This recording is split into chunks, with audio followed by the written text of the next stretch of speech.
my pleasure to bring up for what I believe is his fourth performance here at the open mic stage. Please welcome Simon.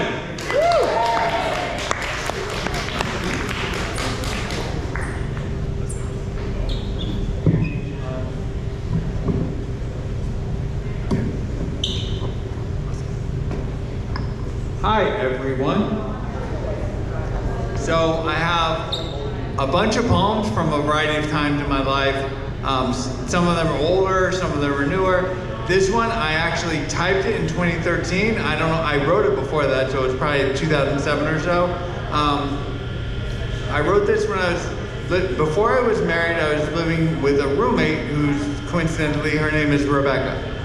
Not you. But this is a poem about the house I lived in with Rebecca before I met my wife. All right. It's called Dime-Sized Toad After a Rainstorm. After the heavy rain had subsided, you called me to the kitchen. A dime-sized toad sat perched on the vertical frame of the open kitchen door, as Annabelle sat anxious on linoleum tiles, curious about her new docile friend.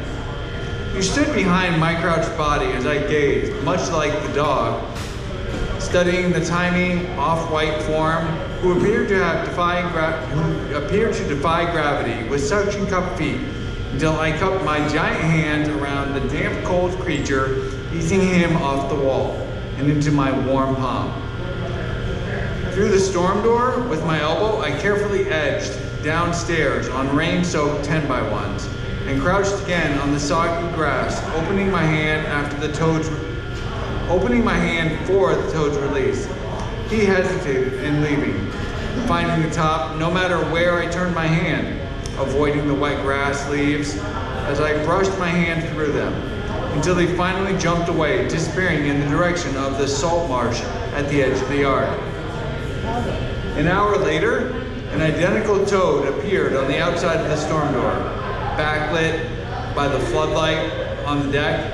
We amazed at his determination returning, an expedition for a small toad, until we realized that countless toads crouched on in various positions across the deck. That's my poem about a toad.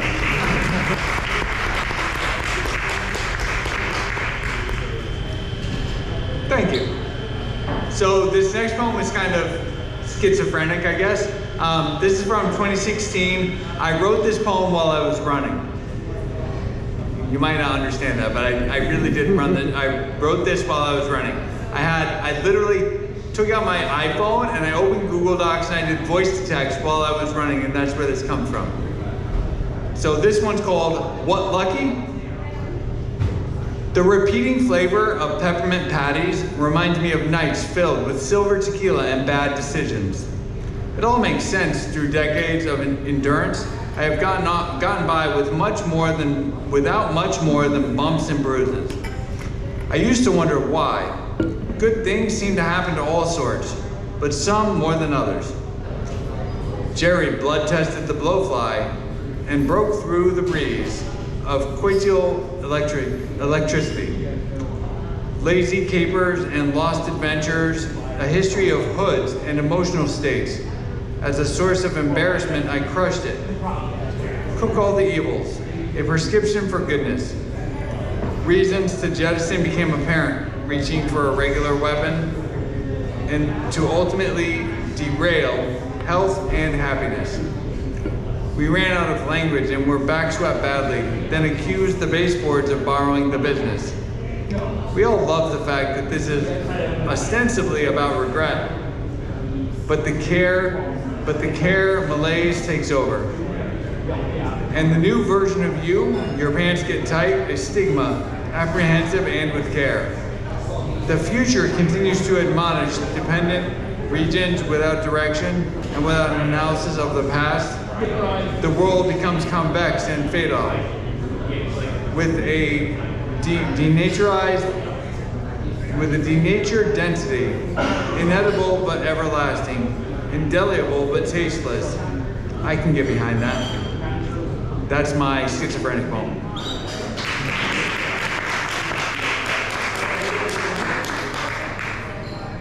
Thanks again. So this poem I wrote around 2010, I think. This is actually my favorite poem that I've ever written. So this one is called, the title is really long, but this is probably my favorite poem. Panthea Spinoza, the spiritual world surrounds you with divinity. It's a little bit shorter too. I'm in love with precision. 100-year-old watch parts, handcrafted to plot and track movements through moments. With no wasted motion, efficient and definitive, each hand knowing where she is with each instant, where she is going with each tick, never guessing each motion, ordained by calculation, by ingenuity. I'm in love with intention, though I have none, or claim not to, at least not intentionally. I'm in love with motion, gravity and heavy winds. I'm in love with courage, bold action towards change, poetical, not political. I'm in love with beauty, aesthetic and sensual, smooth lines of glazed ceramic, sweeping curve of a fresh-edged garden bed, and young sprouts of perennial emergence, smooth lines of her body flowing before me as I sit in the room and she slides smoothly before me, knowing the whole time that our bodies match in beauty. That is my favorite poem I've ever written.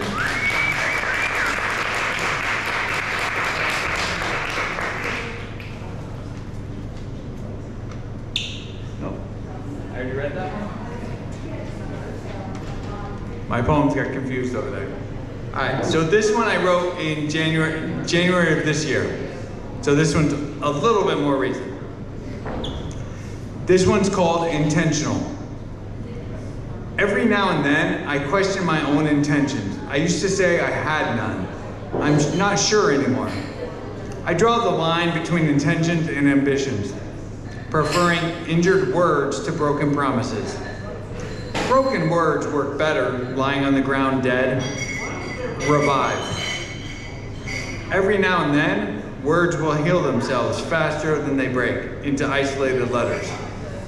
They were broken to begin with before we uttered the words, as thoughts in our mind. They attempted to make sense of the confusion and mistakes. Not every, but now and then, the mind puts the parts back together. Not back, just together, linking the broken to find a whole. A relationship being formed between the word and the mind before they crumble into each other.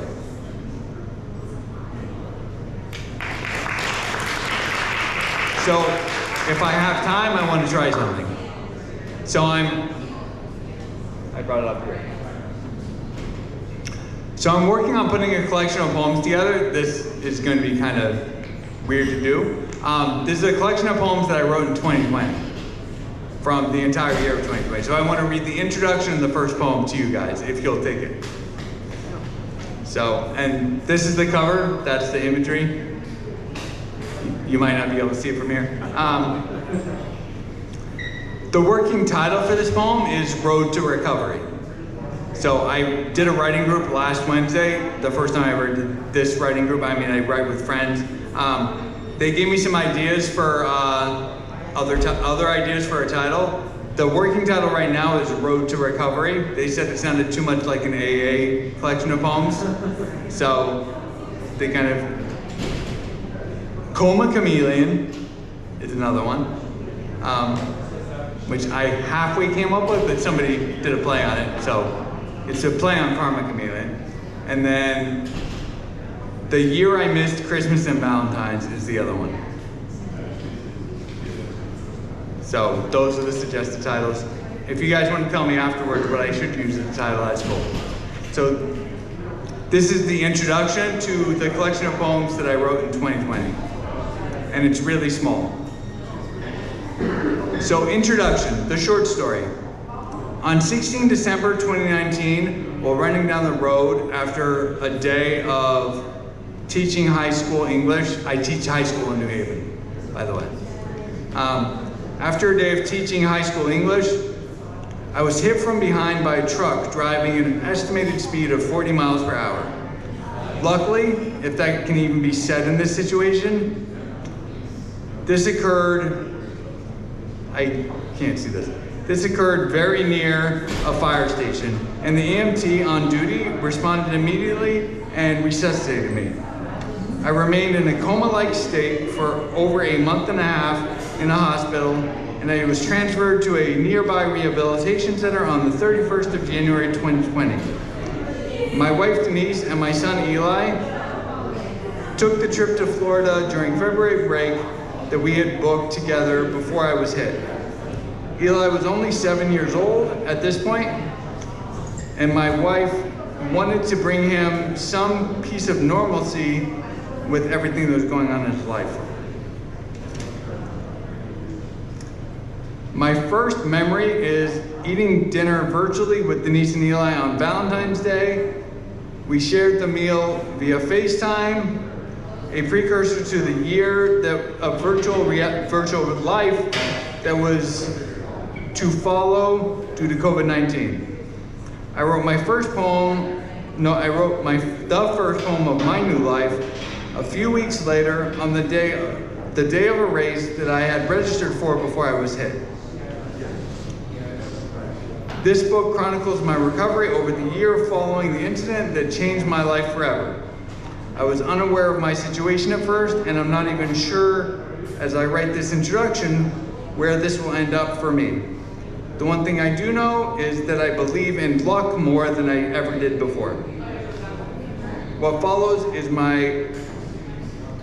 my most honest documentation of 2020, captured as I slowly became conscious of my situation, my changed mind, and my memory loss.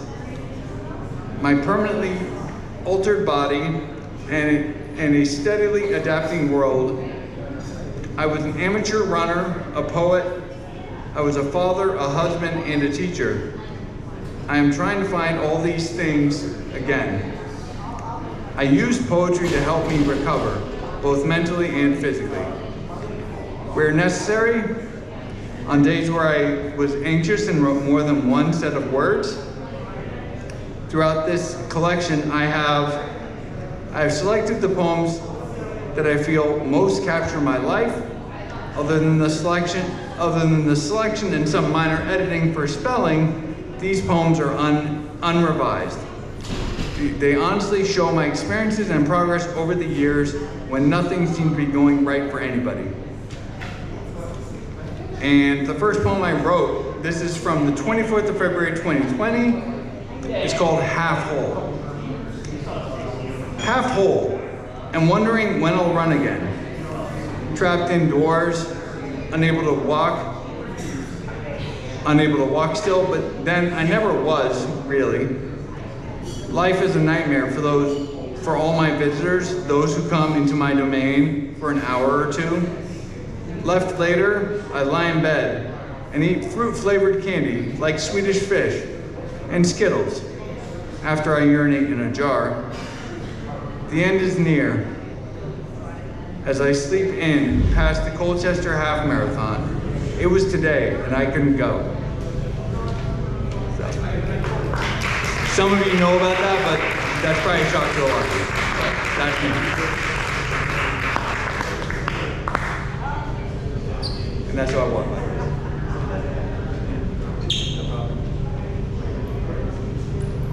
How about a big hand for Simon, everybody? That was